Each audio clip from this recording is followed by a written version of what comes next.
smurfing in that first game. He was collecting kills all over the place. People that Gakgos impacted. Getting lots of free money, some of that top side, some of that mid. Honestly, it was just a really good performance from TL in game one. And I like what Isles was talking about in that draft, saying, yeah, FlyQuest is hype. They make exciting plays. They're a fun team to watch, but they don't know when to call it off. We saw that a few different times in game number one after they fell behind. I can respect the mentality of we got to do crazy plays to try to get back into the game. Unfortunately, Team Liquid was ready. None of the FlyQuest moves worked. Let's get into the second draft now, as Team Liquid will ban out the Shyvana again alongside Cassiopeia and Jace. Meanwhile, FlyQuest is looking awfully similar to the first game. It's double jungle bans here with the Lee Sin and the Nocturne. Now remember, the Jarvan was their third one in the first half in game number one. That is another big Josedeodo champ. Does FlyQuest want to take that off the table here, or will they allow it to go into Jose's hands? Okay, so going to ban out Yeon. So interesting. We'll see. If Jose is even going to go towards it. Of course, like I said last time, even with the 5 AD jungle bans, there's just so many early on in Fearless. That's not really a concern. When you get deep, especially a best of 5 Fearless, then it becomes more of an issue. But Jose is a really big playmaker. This guy is a menace. And like Isles was saying, I think he is kind of the surprise star of TL coming into this year. Jose was the pickup that I think people had the most questions about. And, is this guy really deserving of being on the team? Is he really going to perform that well? Especially when a lot of people were thinking, maybe TL is going to get inspired. But I feel like Jose killed off a lot of that discussion so quickly. Yeah. He was in the running for MVP last split. I think he played amazingly well at MSI.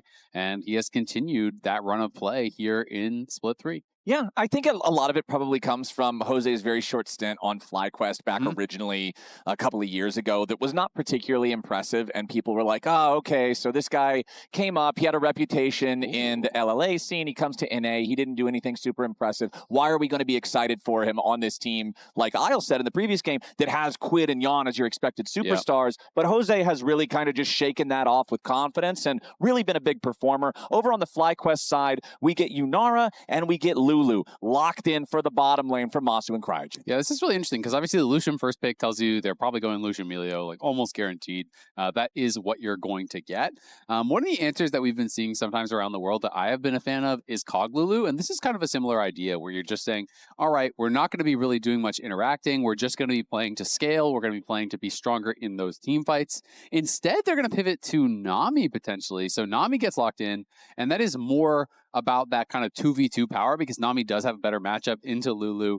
Emilio is much more about denial of engage, but of course this 2v2, they're not engaging on you, right? They're just going to be poking you with Lulu poke and looking to scale. So Nami is more of, about that 2v2 than it is about the 5v5.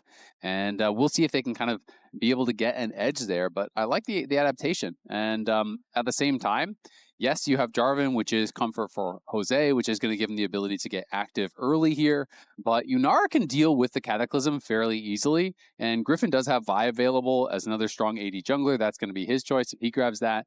And I always think of Yunara as one of those champions that does answer Jarvan quite well, because obviously you hit the ultimate, you use the Kame step, you hop out of the Cataclysm, like you have ways to deal with that engage.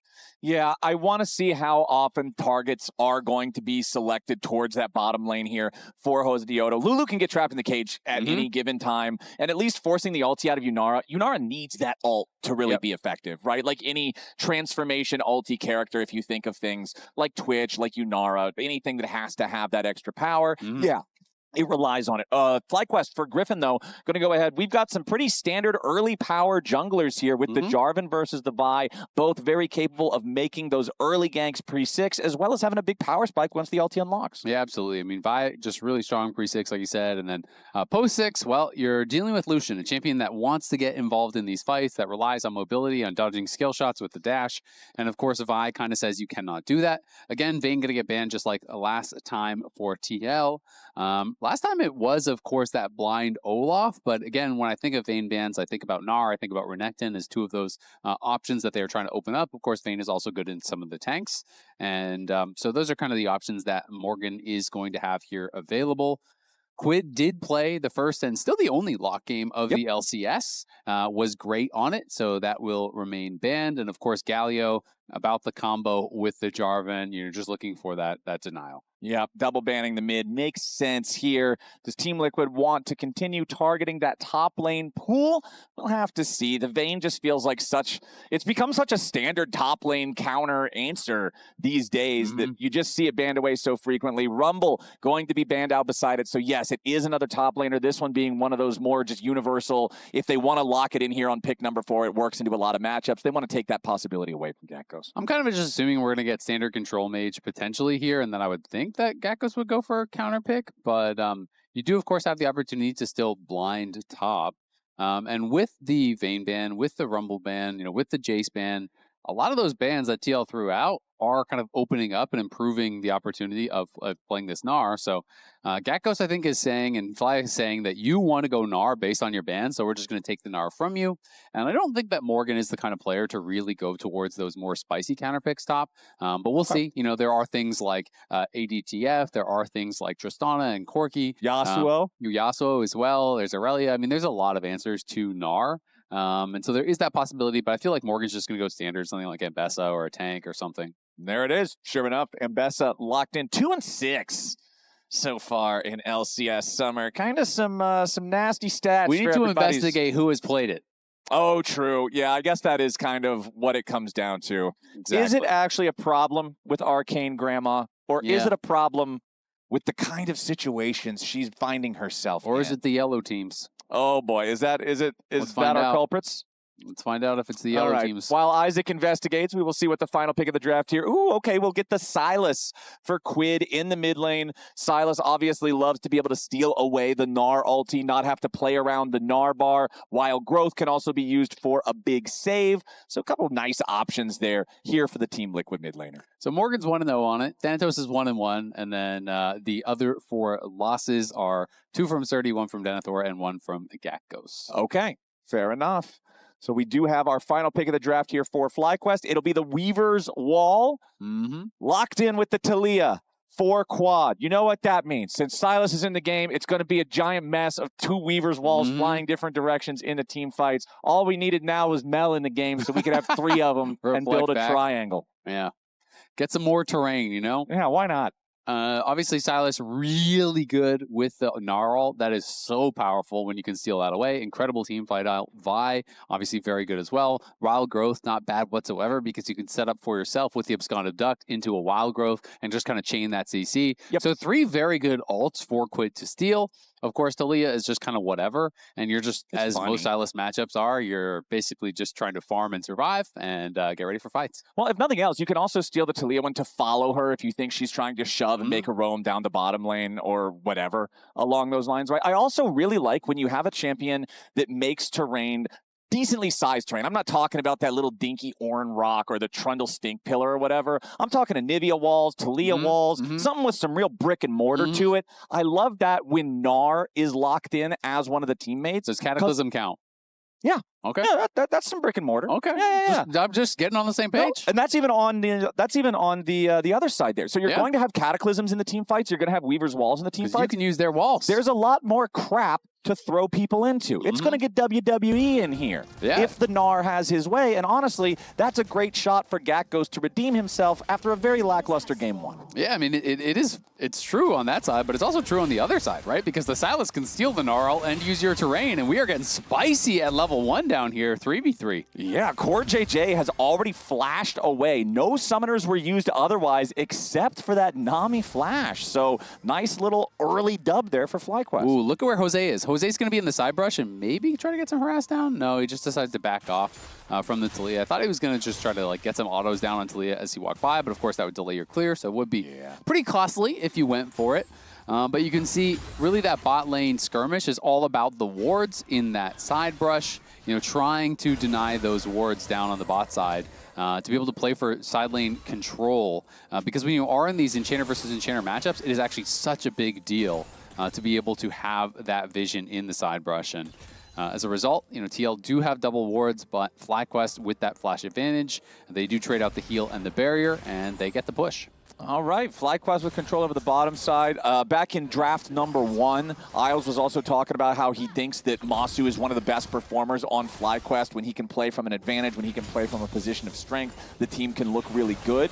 Josedeodo is down here, though, as FlyQuest are about to try to crash this wave into the turret. We'll see if Team Liquid can get a punish as Jose hits level 3 after clearing out his Krugs. Now, he is going to walk past the ward in this Pixel Brush, so FlyQuest, aware of the presence of Jose, might be at least able to grab a summoner spell here. Flag and drag combo, sidestepped by Massu, but he still has to flash. Josedeodo ready for the flash, follow! And there it is, FlyQuest pushing up. Even though they had the ward, Azalea can't protect them because Jose and Yeon are ready to go bloodthirsty there for the first blood. Yeah, Massu and Cryogen were winning out in that 2v2 just ever so slightly, but they couldn't fully crash the wave. Yeon and Core were hitting it enough, were keeping it off the tower, so there were those 3 minions alive that did not actually crash. It made Massu and Cryogen stay around long enough that Jose can look for this gank. And honestly, I don't know, it's always hard to say in these moments, but I feel like even though Massu avoided the flag and drag by stepping down, I think that killed him. I think he just has to accept it, keep moving up, and flash. Because that step back closes the gap between him and Yeon and CoreJJ, allows them to get extra damage in. And I feel like in a situation like that, it is always a tough call because you're like, oh, I can just dodge this. But when Jose flag and drags slightly above you there, it pushes you into the DPS of the Lucian and the Nami. And if he just flashes, even if Jose flash follows, I don't think that Yeon and Core can actually close that gap and probably kill him. Which means that Jose is making the objectively correct decision, right? Even if your opponent makes the call to outplay you, it's still putting him in a more compromised spot. That's why ability placement is actually so important in League of Legends, right? It's so much about this. And Massu trying to hold the wave off the tower. We know that Gryffin is behind them, but not really an angle to do anything here. Griffin's still staying around, though. He's spending a lot of time on this. Yeah, if this doesn't pay off, it's going to be pretty costly, I would assume, for Gryffin, who goes in with the Vault Breaker, and Yeon just immediately dashes out of the way, so no true pressure here. No summoner spells had to be spent on that one as Quad tries to escape. Josedeodo's pathing towards him over here in mid. So yeah, Gryffin, he camps out. He's hanging out in that jungle for a while, but Team Liquid stay calm enough. They just walk it off. Yeah, I mean, it's pretty well played. They know they have the stacked wave, and I'm going to be honest, I feel like when Massu is really fighting into that wave and holding that, TL got a bit suspicious, right? And now Jose's behind him. Yeah, Jose has decided, all right, you guys want to bring junglers into this? Let's bring junglers into this. Josedeodo is taking a little bit of damage from Massu and Cryogen back. Got to be careful, though. Bubble is not going to hit onto Massu as Gryffin flies in there with a Vault Breaker and punishes TL's aggressive positioning. Nicely done from FlyQuest. Griffin's finally going to get paid there. Quid goes in, tries to use Abscond Abduct to grab on the Cryogen, get a kill at the very end of things, but the flash from the Lulu keeps Cryo alive. Yeah, it is going to keep him alive.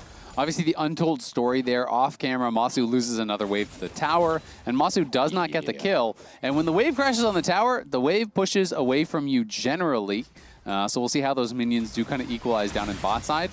And you know, if it does end up being bad for Massu, because Massu, of course, is down both sums. Yeon has his barrier back, and the wave is going to be pushing to TL as expected. So TL is going to be still, you know, it's going to be beneficial for the bot lane 2v2 that play, even though Gryffin did get a kill.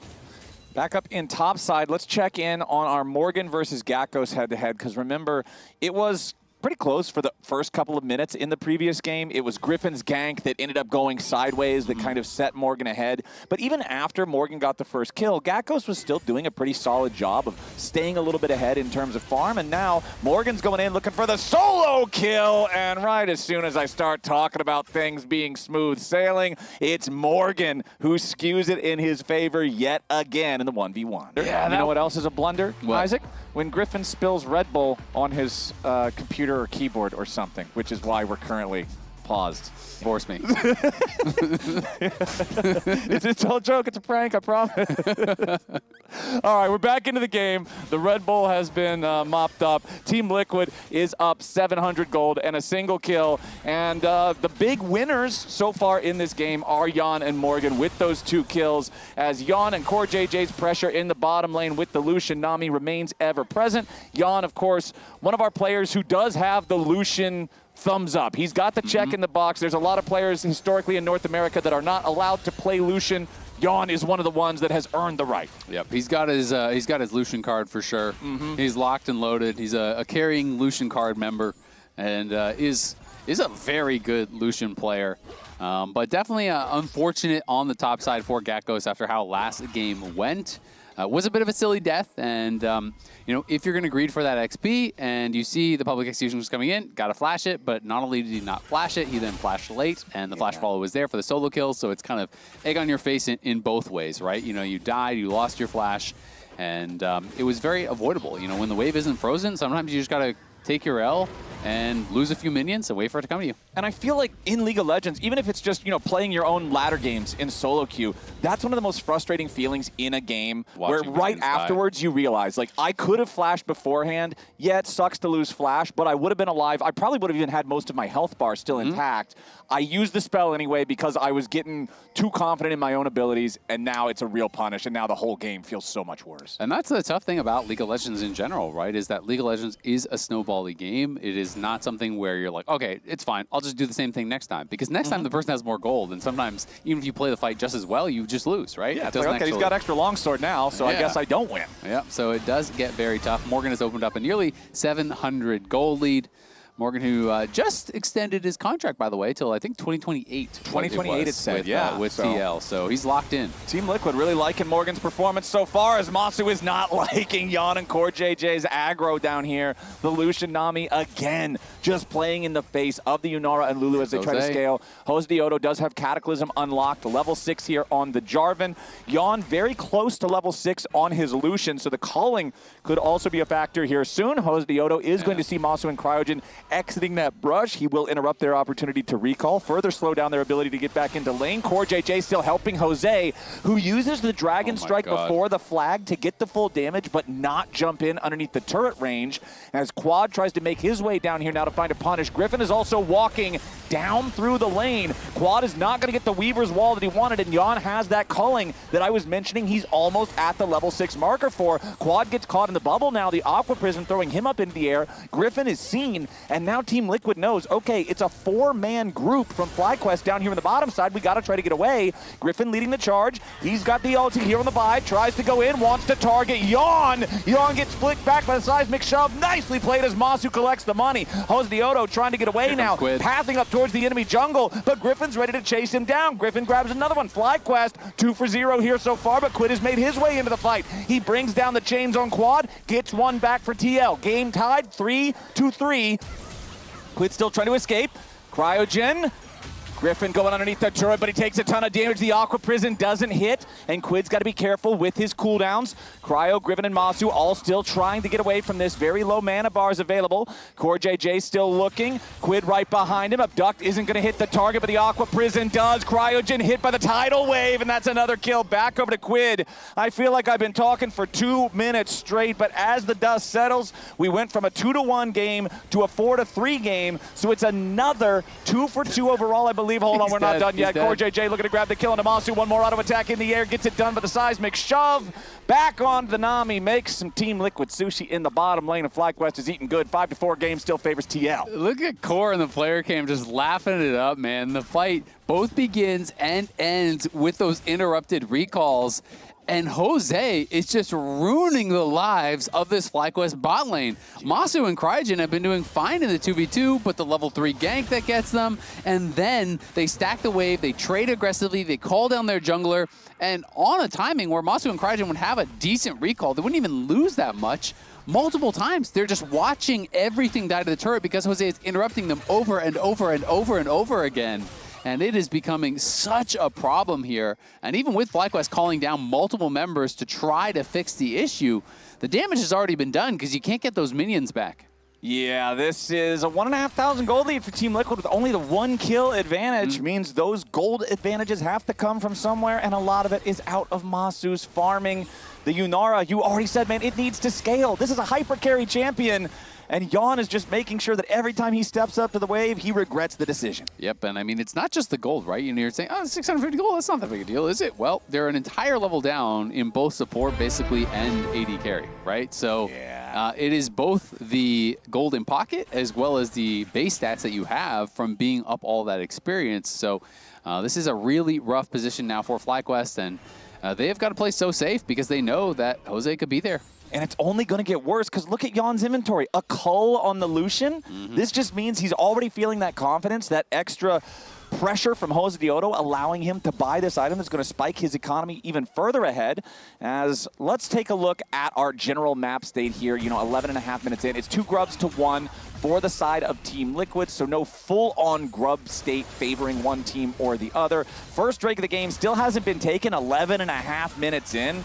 Kim Drake first, nobody cares, man. This guy, he is just not the most popular mythical creature on the Rift, but Quid's making his way down into the bottom lane now. Only about 60% HP on the Sylas. Did have the stolen wild growth. Timer was about to run out, so he just pops it on himself there. Heads back over to mid. Josedeodo also hanging around here on the control ward. Gryffin is nearby, shadowing this potential play. Massu's recall is interrupted by the tidal wave. Yeon committing everything just to clear out the minions in time. Quid still hanging around. It's a 4-man dive play coming out from Team Liquid. Make it 5. Aqua Prison hits Massu when he's already dead as the play starts, but another nice seismic shove. Looking to take down Josedeodo, who will fall, but Quad dies in trade. Now Gryffin in the middle of everybody. It's a double kill back over to Yeon, and he's racking up bodies. Morgan chases Cryogen away. Gakgos may have arrived, but he arrives only to join his friends in death. Surely about to transform into Mega Gnar now. Still 4 players from TL here. Morgan still with a full health bar ready to go. Gakgos is underneath the turret, and it looks like Morgan's going to be the one leading the charge, taking the turret aggro.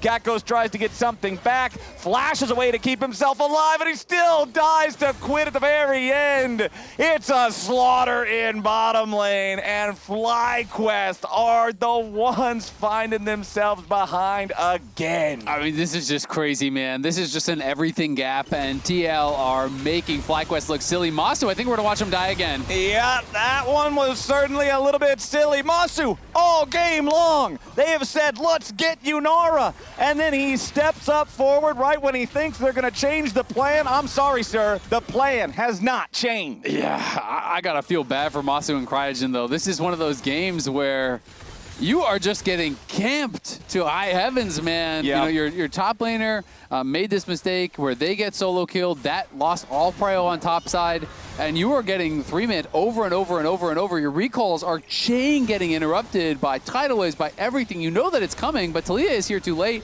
Massu pops the ulti, but does not dash out of the bubble in time. Just goes down basically for free, and that pretty much guarantees that this is going to be a lost fight. Gakgos arrives, but the TP is so much later than Morgan's, and not able to really get anything done. Oh my god, beauty. Lalo flash. Beauty. Exactly. I agree. That was some beautiful sequencing there from Team Liquid to get what they came for. And here you can see a performance between Spring and Summer by Team Liquid's AD carry Yeon as TL again steal away FlyQuest pieces. Exactly. Isles mentioned it, but last year when TL was doing poorly, it was always kind of like, yeah, TL's not looking that good, but Yeon though. But what if Yeon carries? But what if Yeon pops off? Because he had been playing so well. And then this team was kind of rebuilt around him, and he just has not really performed very well so far this year. Even at MSI, when I think back to these great moments against T1 where they were almost winning, I think of Yeon kind of falling short in the team fights, not playing to the level that we have come to expect of him. But that has not been true so far this summer. He has been looking excellent. And that's a big reason why they're in conversation for Best Team League. But right now it's Quid who's in danger. Gryffin leads the charge. The flick right after. The damage onto Quid is enough. As over the wall, the flash won't matter. Griffin's ready to follow the TL mid laner, and they get their pick. Now Quad wants more. Tries to ride in the Weaver's wall, block off Yeon, who dashes through the Unraveled Earth, and another beautiful Aqua Prison coming in from CoreJJ to turn the play. He finds 2 suspended in midair. A double kill back over to Yeon as he takes out Massu. And even when FlyQuest finds something good, Azael, Team Liquid simply finds something better. FlyQuest, they need to go get an X-ray, man. There's lead in their foot. They can't take it off the gas pedal. Yeah, it's looking really, really tough. And I mean, it's hard to blame when they're this far behind. You got to just kind of send it. Gryffin is the only strong one on their team. And he did, going into that fight, have something like a 1.3k gold lead over Jose. But the problem is, everyone else on TL is that much ahead or even further ahead. So they have completely lost control over this one. This one is looking like another stomp. And FlyQuest, well, I think people were very excited about coming into this split, who was looking at this team as a potential Worlds contender here. I mean, we heard it from even Thinkard himself. You know, he told me straight up that they would be going to Worlds, but we saw them against Lion. Even with Armeo, they got kind of smacked in that one. And then here again, playing against another top 3 team, We Will Make Worlds is looking a little bit more spooky for FlyQuest fans, for sure. I mean, those are only 2 teams. There is a 3rd slot, but if you can't compete with TL and you can't compete with Lion, you got to beat everyone else in the league. You cannot falter at all, because these are the kind of teams you're going to play in playoffs. If nothing else, this has reaffirmed their status as a medium to large-sized dog. They are certainly not running the junkyard up against squads like Team Liquid and like Lion. And you're talking about, yeah, Gryffin's the one with an individual advantage, with a role advantage over his opponent, right? But the sad part is, it's Jarvan versus Vi. Both of these champions, they're monkeys in rocket ships headed for the moon. You're not going to land that rocket ship. You go in and die, and then the rest of your team mops everything up. You don't want that to be your one point of strength. It's not going to win you a team fight, and that means that Team Liquid just again can utilize this massive 7,500 gold lead. They will force down the tier 1 turret here in the mid lane. They're going to slam Shelly almost into the tier 2. A nice smite from Gryffin mid-charge prevents the Herald from being able to farm more money off of those plates. This is just Team Liquid controlling the entire rift. All right, gut check. Does Massu have more or less gold than CoreJJ? Less. All right, let's check. Checking in. Survey says... no, he's more. 500 500 ahead. ahead. It's a 500 difference between the Yunara and the Nami. That's about all that needs to be said. Yeah, there. Yeah.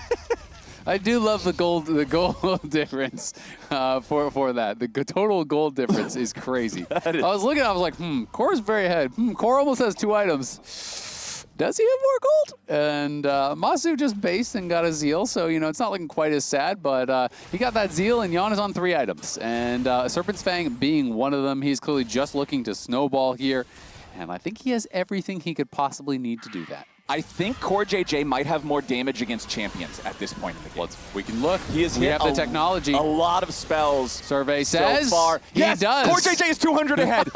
Oh, baby. The prediction. Yes, sir. I got it. Let's go. I knew as soon as he hit that 2-man Aqua Prison on the last FlyQuest play, I'm like, this guy is smurfing Massu's damage. Let's go. Gakgos, trying to get away now, knows that there's no chance for him to try to stand and deal with this Team Liquid move towards the tier 2 turret up here in the top side. TL just going to bulldoze this one over. They've got the 2 grubs for the extra damage. They got everybody here hanging out right now, just looking to make sure that nobody stops them on the FlyQuest side, so they'll force that objective down, head on back out. Yeah, I mean, I feel like the most grim part of the damage rankings there was the fact that Gakgos was below both the supports in a range versus melee matchup. So that's a bit of a tough one, right? He's had a tough time. You know, Massu and Cryogen have been outplayed by Core and Yeon, but at least they have the cope of like, it was team gap. Everyone's down here. We got chain camps. But Gakgos does not have that same fallback here, and the entire map has fallen apart. TL are just pushing forward, taking everything on both sides of the map, getting vision for everything.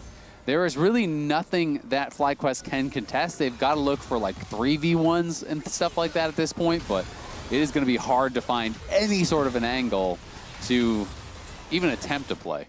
Yeah, it's just super rough at this point. I mean, we talked about how Gakgos into the previous game, either 0-5 and 0, 0-6 and 0. I don't remember if he died the one last time at the very end or not, but still was not able to find himself on the board in that one. And here in game number 2, it's the same story. Been a very rough series for the FlyQuest top laner today. Morgan telling a very different tale, having a great time up there, getting that solo kill in this one, having a better sense of awareness and positioning for that massive play bottom lane that both TP'd down.